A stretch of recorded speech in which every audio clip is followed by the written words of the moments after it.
Okay, coming up today's video, we're gonna deep dive into one of Toronto's hottest markets in the East End, also known as E1, E2, E3 from the municipal.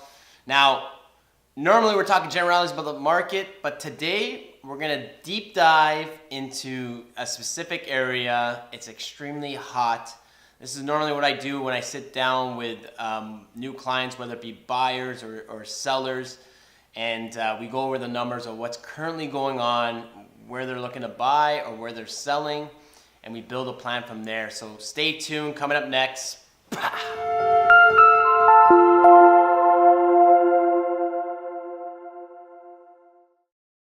Welcome everyone, Michael Jacobs Zach, and today, like I said, we are jumping into a specific area in Toronto.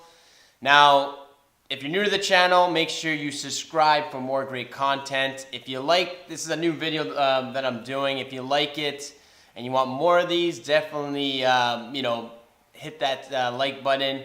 Comment on maybe areas you want to hear more about. Like I said, any feedback would be great.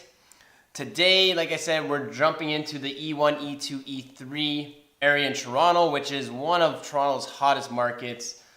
Mainly because of where it's located, just slightly, it's within an arm's reach of downtown, but a lot of families and you get nice houses and, very up and coming area over the last, 5 to 8 years. So it's definitely boomed and continues to boom based on the numbers. But overall, let's jump into it. So all these sales, I went back 30 days of what's currently happened. Right now you're at 183 sales. We're working with medium prices here just to give an idea. So a medium list for this area was 899,000. Medium sold, looking at just under $1 million. So right off the bat, what does that tell us? That bidding wars, most likely in this area.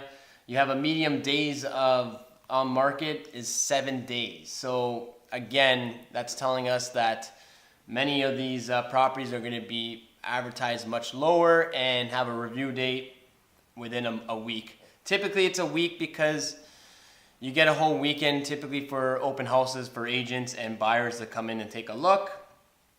And from there, there's a review date usually after, or Sunday night, Monday, Tuesday, Wednesday, and all offers are submitted. And from there, highest and best, or whatever the best offer in hand gets the property. Now, we didn't cover, this is not on condos, we're just covering low density in terms of townhouses, attached road, detached, duplex, fourplex, semi-detached, and there's a store with apartment that's sold. Now, majority in this area is going to be your detached and semi-detached, which is why the medium sold is close to $1 million. So let's jump into it a little bit more.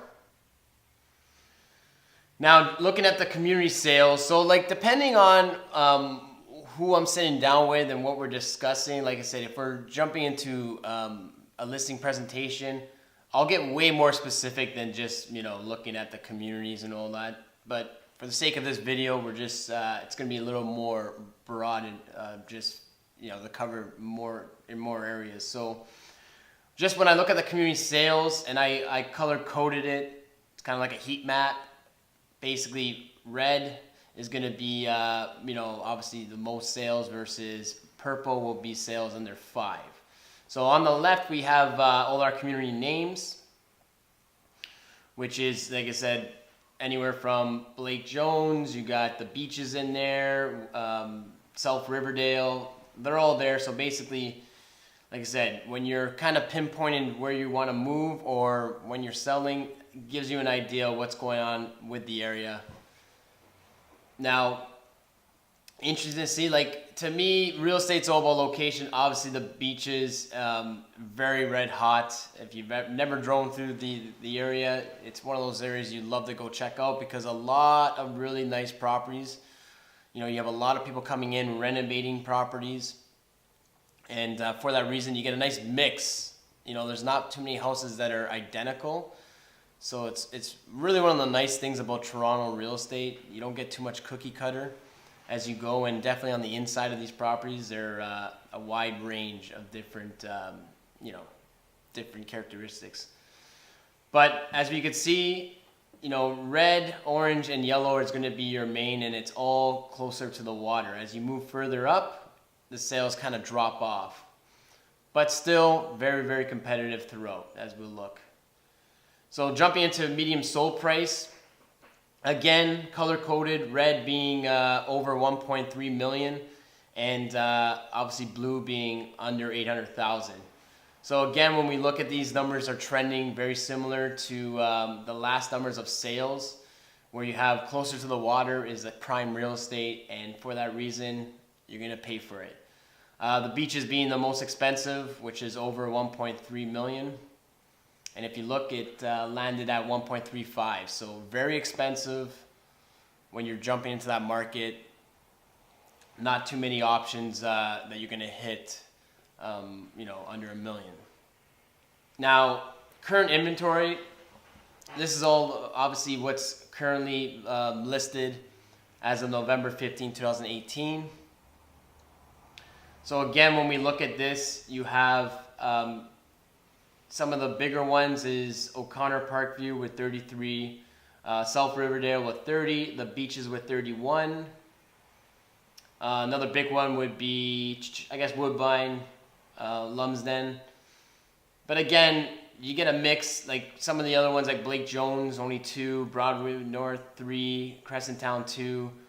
Slim pickings if you're really specific to that area. Obviously, you don't have much choice of what's going on there. Now, months of inventory. So this is a number that I always preach about because it gives you exactly what's going on currently with the market, and depending on months of inventory, it allows you to strategize, like I said, for listing, how you're going to price, because depending on the demand for the area, how fast inventory moves is going to give you an idea of where you want. But when we talk about this area being so hot, I think the where we're at with the normal overall, the Toronto market, you're at 2.6 months of inventory, which is still extremely hot for sellers. Selling market, always under 3 months. Now, when we look at this heat map, everything is pretty much, under 3 for sure. Like I said, under 2.5. I don't even think there's anything over 2.3. Yeah, so again, very competitive throughout. When we look at the some of the big ticket ones, like the beaches, 1 month, 1.14 months of inventory.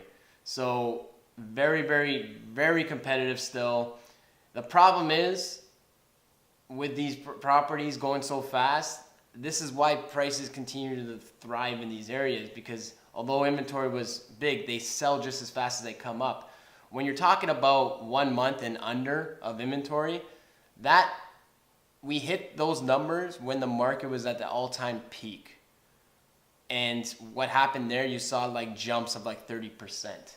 So when we're talking about areas like this where you're looking at under the average of 2.6 in Toronto, that is crazy, crazy competitive. I call this area a war zone for buying agents, because a lot of buying agents get slaughtered if you're not used to walking through these properties and getting a handle of how many offers are going on. Even if you're not submitting offers, understanding how many offers, conditions wise, you're going to have very clean offers.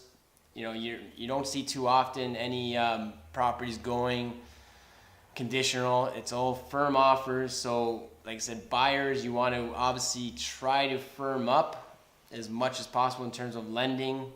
And most of the time, these properties are going to have full inspections on them. Obviously, you can use your own, but to get a property conditional on inspection is going to be very hard, especially when they have their own inspection from a third party. So again, like I said, a lot of buying agents do get slaughtered in this, because what's happened, when you look at semi-detaches, there's so many cases where you have a semi-detached sell for $800,000, and then within the next month, the next part of the semi is for sale, and it goes for $100,000 more. Again and again, this happens, And a lot of times buying agents that haven't walked through the first one don't get a good sense of where it's going to, why the second one will go for so much more. And it's mainly because the layout, although it's the same footprint, but the layout might be totally different craftsmen on the renovation. There's a lot of variables there that, like, to me, you can look at the stats, but at some point, if you haven't walked through the one that's sold and the one that's going to sell, you don't really get a good sense of what's going on with that property. So, like I said, buying agents and listing agents in these areas, you got to be very, very, thorough with going through properties and pricing accordingly, because it's like I said, the inventory is just crazy busy with turnover. They keep breaking records, and it becomes very, very hard to land that specific price that you're looking for. So, like I said, this is a number that I love to follow because it gives me the quickest snapshot of what's going on in the area. And again, still a lot of time's got to be spent walking through these properties, understanding why they're selling for how much. And like I said, sometimes they are selling for too much, in my opinion, based on what's going on. But it's because what happens is a lot of buyers that are shopping around in these areas get very frustrated by losing 5, 6, 7, offers, and then eventually they just step up to the plate and pay too much. Again, what I also tell a lot of sellers in this area, when you're looking at inventory, like under 1 month of inventory, even under, like I said, 2, the best time to sell, like when you're fully renovated, typically, and you're the nicest looking property, you're always going to get top dollar at that time of year, whatever, wherever you're at in the cycle, you're going to get top dollar. Now, I tell all my clients that do not have updated properties, when you hit such low inventory levels, that's when at some point you definitely want to be selling that if you're not going to do renovations, because typically what I see over and over again is people do pay way too much sometimes for properties that are outdated because they feel like they could just update and get it to the same quality as something else that's sold very close. But at the end of the day, anyone who's into renovations understands that there's so many different costs that come along with just upgrading stuff, especially in these old homes. If you have brand new electrical, the heating and all that's been updated, the dollars add up to, 50,000, 60, 100,000 worth of upgrades over time. So it's one of those things. It's not as simple to, just update cosmetically in some of these properties. So I really stress anyone looking to sell in these areas that's got, an uglier type of home, not updated as much, to really watch numbers and time the market, because you could be getting, much more money than you should be based on buyers being frustrated submitting offers. But that's kind of my little slides for this in-depth area of E1, E2, E3. If you enjoyed it, guys, like and comment. I'd love to hear what your thoughts are overall with this area. And like I said, if you have any areas you'd like to discuss and for me to do a video on, make sure you hit me up in the comments, and I'd love to take a look at it. All right, guys, we'll catch you on the next one, though. Take care.